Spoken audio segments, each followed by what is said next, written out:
Hi guys. Uh, this is a peaceful Friday, hopefully, for most of you. Me button my top shirt. My wife just warned me.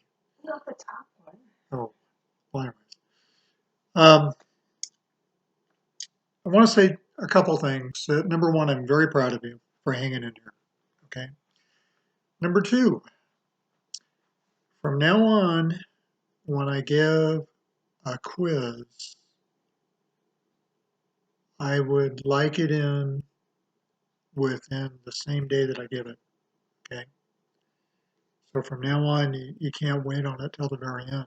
And I only have two more quizzes to give. Okay, because there are going to be 10 of them. And for you guys that haven't done them yet, I wouldn't wait till the last minute. Don't wait till the final because it's not going to work. In fact, here's the deal. I want all quizzes done by Monday, June 8th. Okay? Monday, June 8th, because I've got to get grades in and I don't want to wait till the last minute till you do them. I know I said somewhere on the 12th, but I'm going to switch that. June 8th. Okay. Our class is over on June 10th. So June 8th, I would like, if you haven't done quizzes, I'd like them in. Okay? Now, 2 days can't make that much difference, but several of you are waiting till the end. The other thing is, I would like to at least hear from everybody once a week by phone, okay? Because I need to ask you some stuff. I need to ask you how's it going.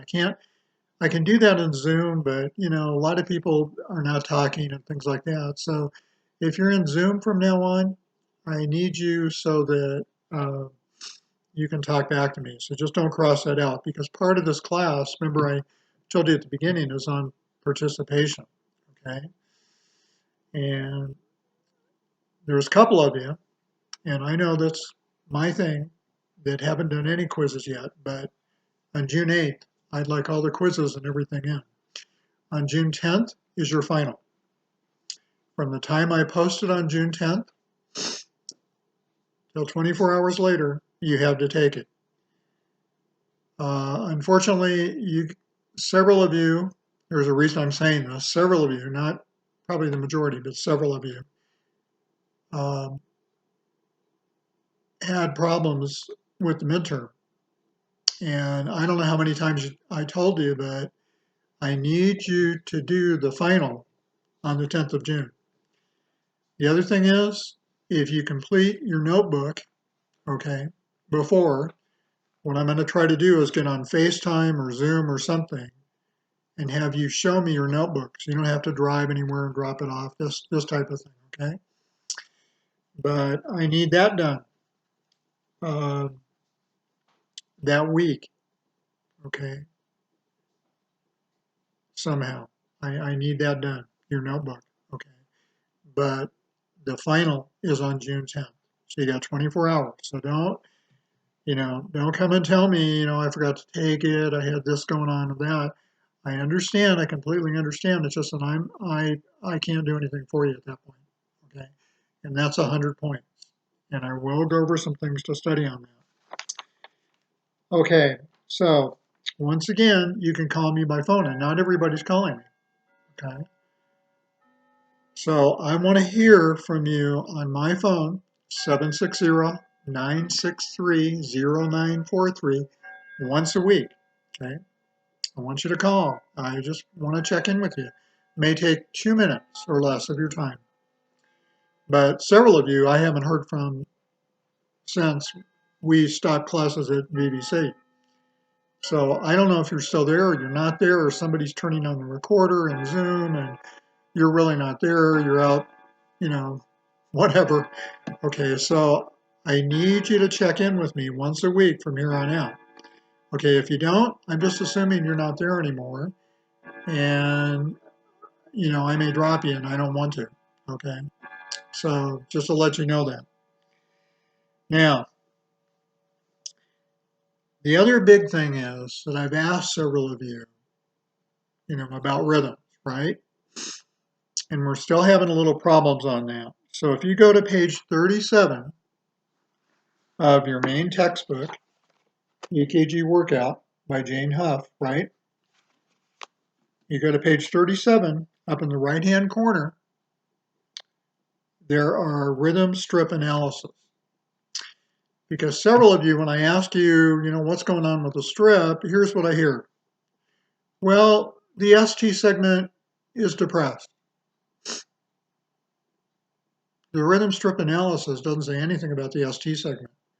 Is that important later on after you've done all these 5 steps? Yes. How about ST elevation? I don't care about that in the beginning. How about P wave inversion? Paul, wave inversion. I don't care about that. How about T as in Tom, wave inversion? I don't care about that. How about elevated ST? I don't care about that. The first thing that you should do when you're analyzing a rhythm strip on your own, right? You're analyzing it, you're looking at it, is determine the rhythm regularity. So the question is it regular or irregular? Well, like an NSR is what? It's regular, right? The P to P, the R to R is exactly the same. Why? Because it's sinus. The SA node in the posterior wall of the right atrium is calling the shots, right? And the atrium are beating on those shots. The ventricles are beating on those, okay? And the atrial rhythm and the ventricular rhythm should be exactly the same. Why? You only have one pacemaker. Okay? Again, it's like you're marching on a field, okay? And there's one person that's calling the rhythm. Left, left, left, right, left. Well, that same thing is for both the atrium and the ventricles. It doesn't change, okay? So I want to know the rhythm regularity. Now, if you're looking at atrial fib, right? What are you going to tell me about it? It is irregularly irregular. There is no atrial rhythm because why? The atrium are not beating. Okay? They're in fibrillation, right? There's little spikes called F waves, fibrillatory waves. What about flutter? Well, flutter can be regular or irregular. Remember flutters where you have 2, 3, or 4 F waves, okay, flutter waves, before each QRS. And what do they look like? You invert the strip, they look like the teeth of a saw. Okay, but if you're looking at NSR or a junctional rhythm or something like that, it should be regular. Okay, it may not be, but it should be. Okay, so what I want to know on number 1, determine regularity, right? Page 37, upper right-hand corner, box 5.1. Is the rhythm regular or irregular? Okay, now that's kind of a hint in identifying it. Number 2, calculate rate. Why? Well, normal sinus rhythm beats from what? 60 to 100, right? If it's sinus tach, it goes above 100, right? If it's sinus braid, it goes below 60, right? So tell me the approximate rate. Now, for some of them, they're hard to get. Why? Because the rhythm the rhythm may be slow, it may be a little bit irregular, so they're kind of hard to get. So you kind of got to guess at a lot of them. Remember, you can do the 300, 150, 100, 75, 60, 50, or you can take the number of little blocks, right? Each big block has 5 little blocks. You can take the number between 2 consecutive R's,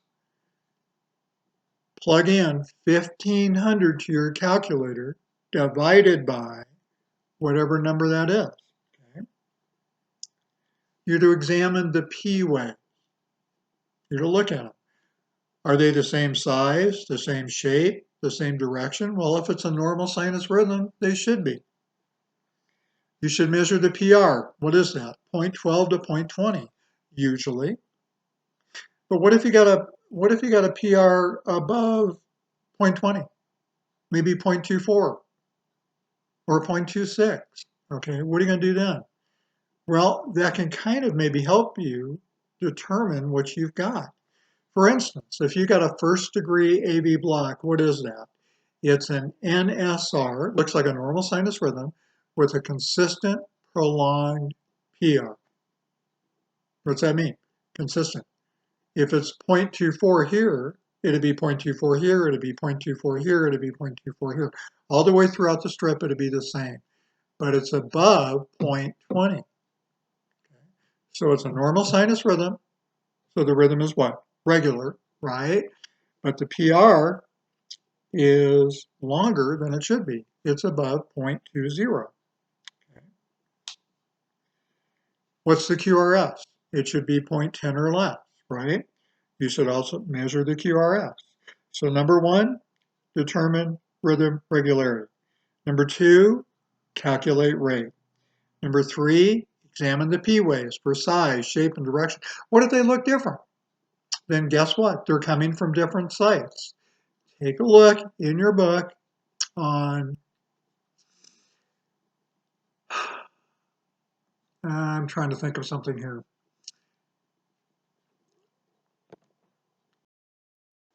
Take a look at atrial pacemaker. I'm sorry, atrial pacemaker. Wandering atrial pacemaker, okay? What is it? It's a rate below 100. How do you know it's wandering? All the P waves look different in size, shape, and direction. So it wouldn't be a normal sinus rhythm. My guess would probably be if they all look different in size, shape, and direction, and if the rate is 100 or below, it's wandering atrial pacemaker. I'm just throwing that out there. Not that it is, but it could be. Look at the PR. Okay. Now, sometimes the PR is what? Not measurable. For instance, if you're looking at a junctional rhythm, right, it has inverted P's, okay, upside down P's. Okay, and they can come when? Before the QRS, or immediately after the QRS, or they're buried within the QRS. So if they're buried, you can't see them, right? So there'd be no P's, right? So there's no measurement. You would just put PR interval, not measurable. Okay. The QRS. The QRS should be 0.10 or less. What if it's wide? What if it's 0.12 or greater? Well, you could be looking at a ventricular rhythm or a bundle branch block. Okay. So all of these things, rhythm regularity, calculate rate, examine P waves, measure PR, measure QRS. Okay. Now, I'm just going to give you a couple of examples of a couple of things here. If you'll turn to page 57 in your main book by Jane Huff, and if you look on 57, strip 619, the center strip, okay, what do we have? We've got an NSR, a normal sinus rhythm. At what rate? 72. Does that sound like the rate matches sinus? Sure it does, because 60 to 100 is sinus. Now you can go sinus tach above 100, but I'm just saying, right? The QRS is 0.04 here. The PR is 0.12. Everything marches out. P to P marches out. R to R marches out. P to P and R to R are exactly the same. Okay? All the P waves look the same in size, shape, or direction, right? Okay? The rhythm is what? Regular. Right? The PR is within normal limits. The QRS is within normal limits. The rate is within normal limits, right? Okay. So it's an NSR. All right. Now I want you to take a look at page 49. Moving ahead and back here. Doing a little jump around. Look at figure 6.8. Actually, let me change that. Figure 6.7. What do you have now? A normal sinus rhythm with sinus block. Now you can call sinus block or sinus arrest sinus pause as far as I'm concerned, because sinus block and sinus arrest are treated exactly the same way. And is it really essential to figure out whether it's sinus block or sinus arrest? In my opinion, no. You can call it sinus pause. Sinus pause covers both sinus block and sinus arrest. So if it's easier for you, just call it a sinus pause. Now let's look at this strip, 6-7 on page 49. Okay. Several of you would probably go, well, the ST segment is depressed. That's not what I want to know. Okay, what's the rhythm? It's regular, but it's irregular with the pause, right? It's regular. Now, you got to pause here. You can see it. Okay. And the rate is 84. The P waves are normal in size, shape, and direction, except they're absent during the pause, right? The PR, 0.16 to 0.18. Is that within normal limits? Sure it is. 0.12 to 0.20 is normal PR. QRF, 0.08 to 0.10. That's normal. Now, here's what I don't want you to do. Don't tell me about the ST segment or the T wave or anything right off. Don't do that. Try to figure out what you're looking at. Okay. Now, here's what I mean by that. A lot of you on strip 6-7 on page 49 would jump in and say, there's a pause. That's not what I want you doing at first. I want you to tell me, is the rhythm regular or irregular? And the thing of it is, with the pause, it's irregular, but what is the underlying rhythm? What I mean by that is what's on the left side of the pause, what's on the right side? What is it? It's a normal sinus rhythm. So a lot of you focus in on, an ST segment depressed or an ST segment elevated or a T wave depressed or inverted P's or something like that. That's not what I want you doing again. Is the rhythm regular or irregular? I would say the basic rhythm, here's how I would say it. The basic rhythm is regular. Okay? The basic rate, 84. Okay. P waves, normal in size, shape, and direction. Just look at them all, right? The QRS, normal. The ST segment, yes, there's depression, but here's the biggest thing I want you to get. What is the overall rhythm? Don't just look at a premature contraction and go, there's a PAC, or there's a PJC, or there's a PVC. That isn't what's going on. What's the underlying rhythm? Here on page 49, it's an NSR. Sinus block is not a rhythm. Okay? It's a normal sinus rhythm. And then from that, I could say at normal sinus rhythm at what? 84. With, and now I can get into with premature beats, atrial or junctional or ventricular escape beats. An escape beat escapes what? Overdrive suppression. It comes after the premature beat or after the pause. Okay. Premature comes earlier than it should, right? Like a premature baby comes early. A premature beat or a premature contraction comes early.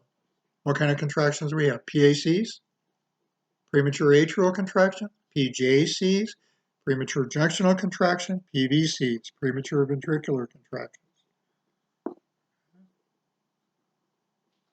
I'm looking.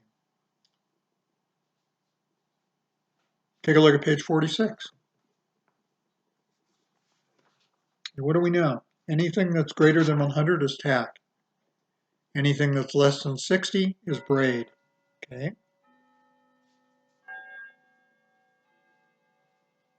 So I'm looking at page 45, strip 6-3. What is that? It's a sinus tach. How do you know? The rate alone. The rate's 125 beats per minute.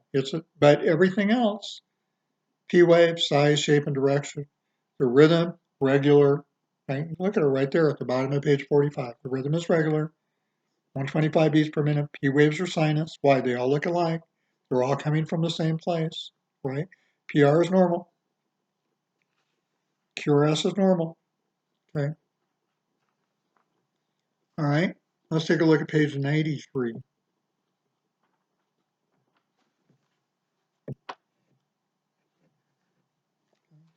What do we have here? A normal sinus rhythm with non-conductive PAC. Because see, a lot of you would jump in and go, there's a non-conductive PAC, premature atrial contraction. How do we know it's premature? It comes what? Early. How do we know it's not from the SA node? Take a look at that P wave and look at the rest of them. Do they look different in size, shape, and direction? Sure enough. Okay. But what's the underlying rhythm? I want you to always get that. The underlying rhythm is NSR. And then you talk about what? So the rhythm is what? Regular. The rate is what? Okay. The PR is what? The QRS is what? Okay. Always give me the underlying rhythm, not just the PAC or the junctional escape or something. Give me the underlying rhythm. What do you see mostly of in the strip, right?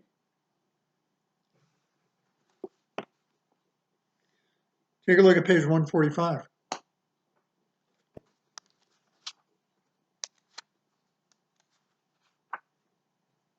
Page 145.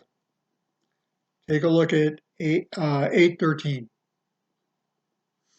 Now, how do I know that's junctional? Remember, I asked several of you if you're looking at a strip, how do you know it's this? How do you know it's atrial? How do you know it's junctional? How do you know it's sinus? How do you know it's ventricular? Well, take a look. Junctional will have no P waves or inverted P waves prior to the QRS, right after the QRS, or what? Buried within the QRS. QRS is with no P wave. So it's junctional. Does it make the rate of junctional? Sure it does. What's junctional? Junctional rhythm, okay, is usually, okay, 40 to 60, okay, beats per minute. Okay. Now, I know this happens to be under that, but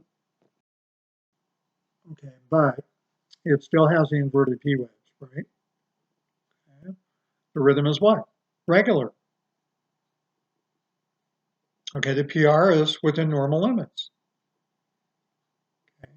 Although with junctional, the PR is shorter. And notice here, 0.06 to 0.08. Okay. And the QRS is what? 0.10 or less. That's normal. Okay. Junctional, inverted P waves or no P waves. Okay, usually, not always, narrow QRSs, right? If you go to strip 812, okay, how do you know that's junctional? Page 144, strip 812. How do you know? Just because the book says it is? Well, first of all, the rhythm is regular. The rate is 60. What's junctional? 40 to 60, right? But don't forget, we can have accelerated junctional. What does that mean? 60 up to 100. If it's above 100, it's junctional tach, right? So it's junctional. No P waves. The rate, 60 per minute. P waves, uh, well, I didn't see it. I apologize. The P waves are inverted here after the QRS. Remember I said the P waves come inverted before the QRS, buried within the QRS, you don't see any Ps, or immediately after the QRS.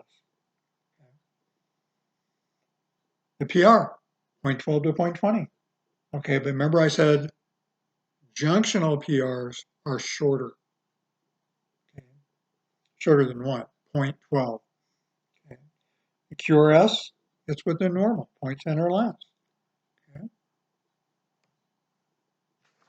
Are you beginning to see how you identify rhythms? Okay. Go to page 218.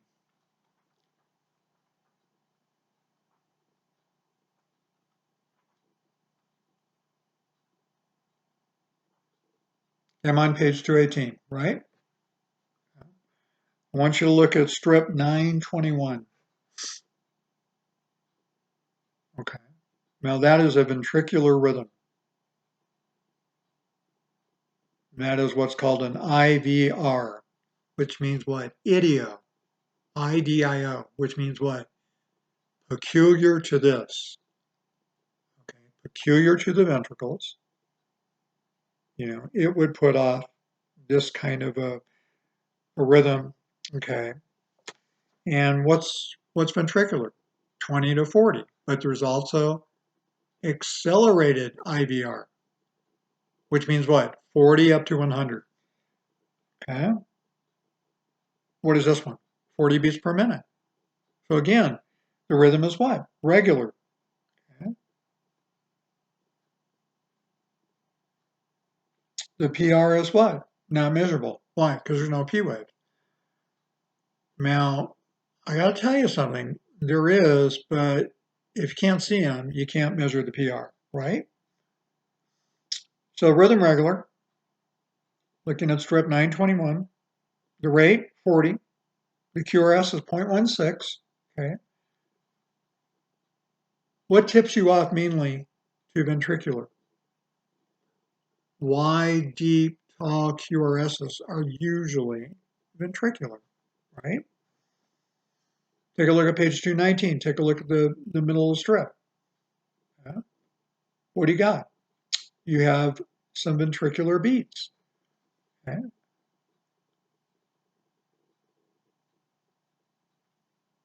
Okay, so you have a run of V-tach reading from left to right.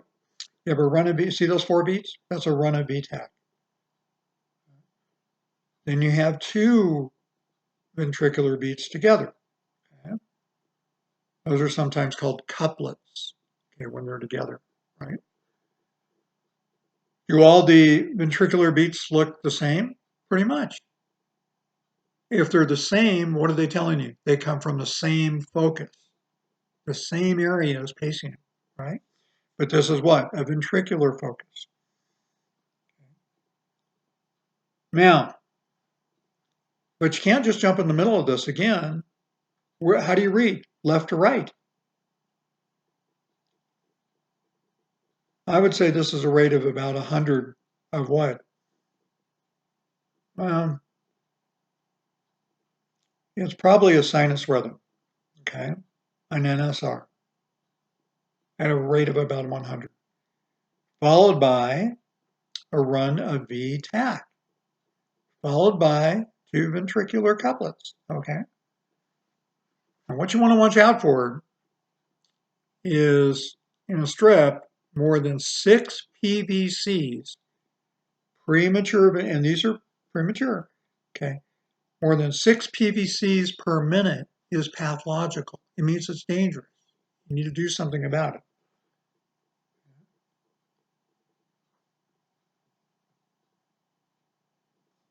Go to page 220. Take a look at 929. Again, ventricular.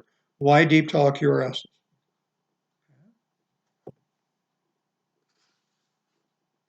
Page 934. I'm trying to get it right here.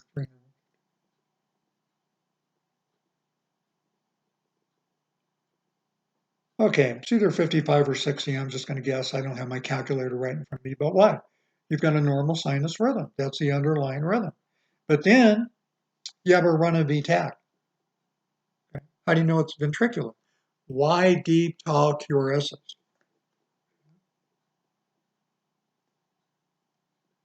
Same thing with 223, 936. Okay. Rhythm, rate. Go back to page 35. Rhythm, rate. Examine the P wave. Now, in most of these I've showed you, you can't see them, right? The PR, interval, what is it? The QRS, what is it?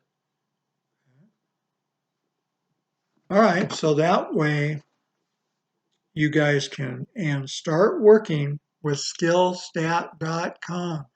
Get where you can identify those. Now you made it, you get used to a game and oh yeah, it's NSR. Yep, it's junctional. Yep, it's this or that. You know what? I want you to go rhythm. Is it regular or irregular? I want you to go rate. Is it within the rate that you're saying? Okay. I want you to examine the P waves. Are they the same in size, shape, and direction? PR, QRS. Okay. What are those? Okay. PR, is it 0.12 to 0.20? Remember, junctional is shorter. Yeah. QRS, is it 0.10 or less? This will help you. So don't jump in the middle of something and tell me, I see a PVC. It doesn't tell me anything. What is the underlying rhythm? What is the underlying rate? Is it regular or irregular? What is the rate? Okay. Make sense?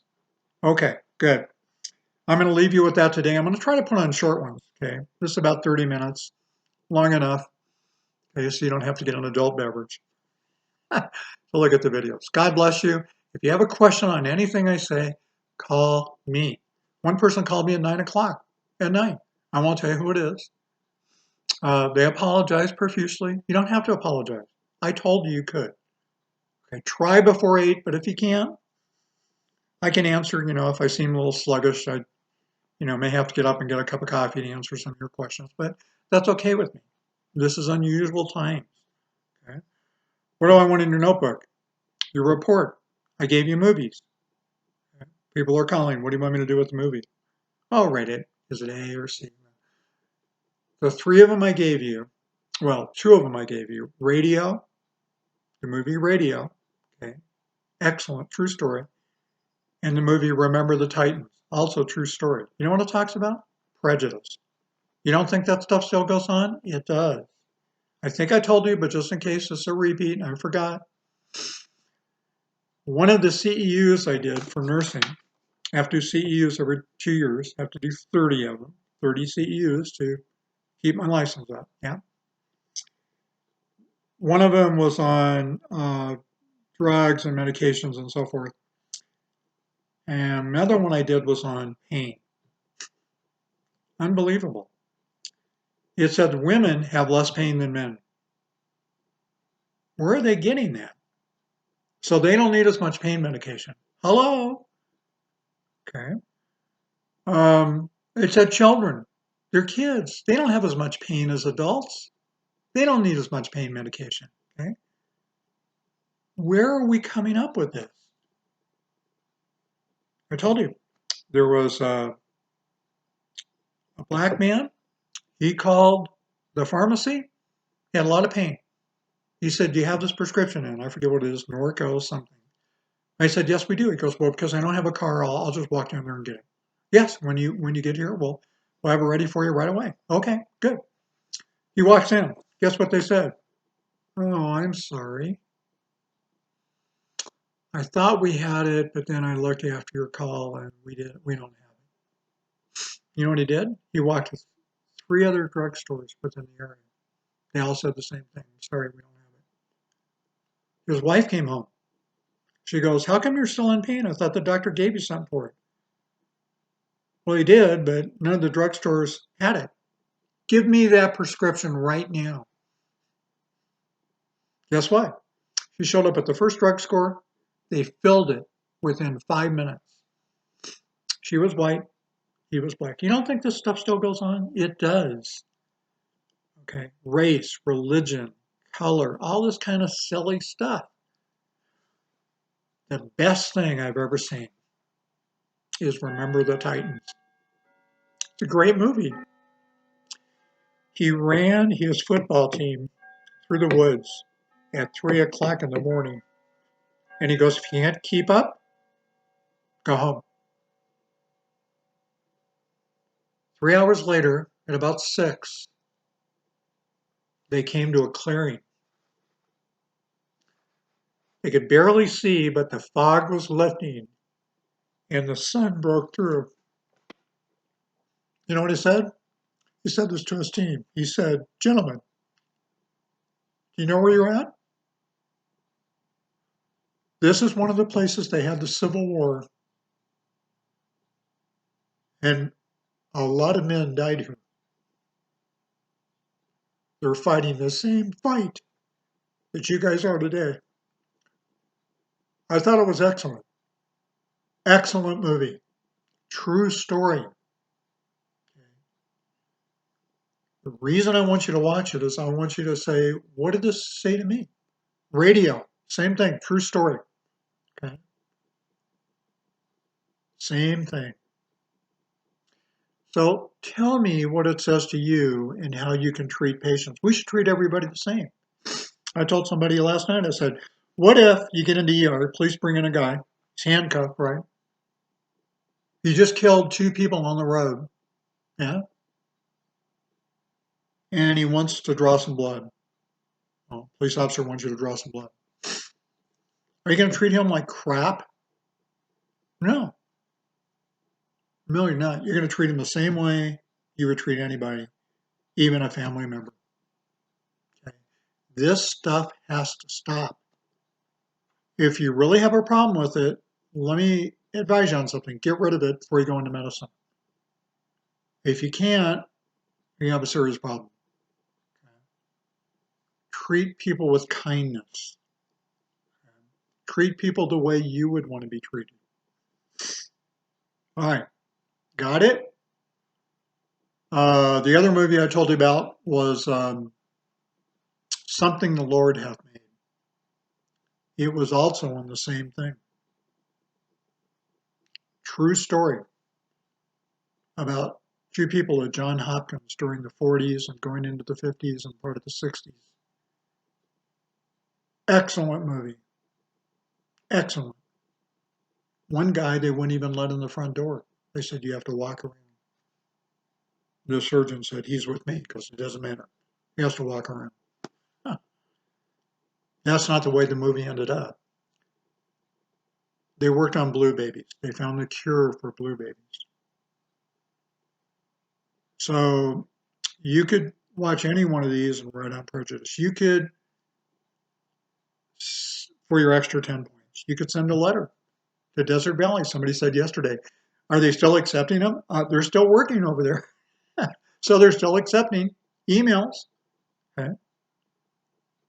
Just show me when I talk to you, show me about your notebook, show me the email that you sent. Read it to me. Okay.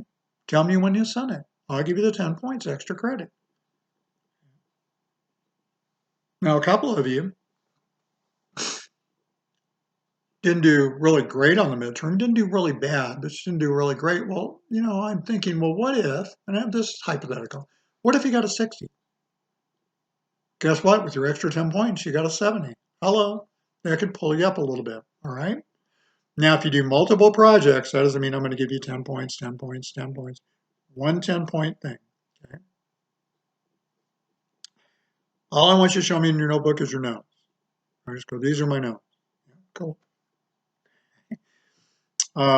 This is my extra credit.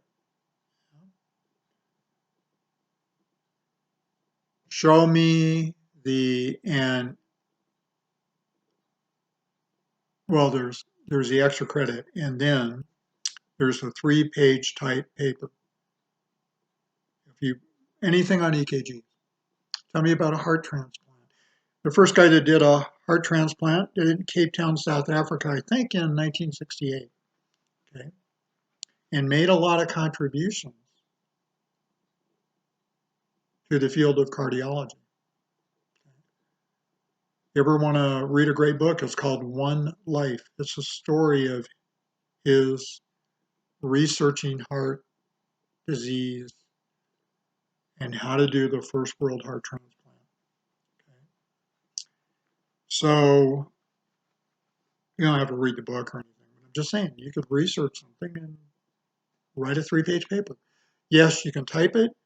You should type it. You should double space it if you want to. All right, guys. God bless. Have a great day. If you have any questions, call me. All right. Bye.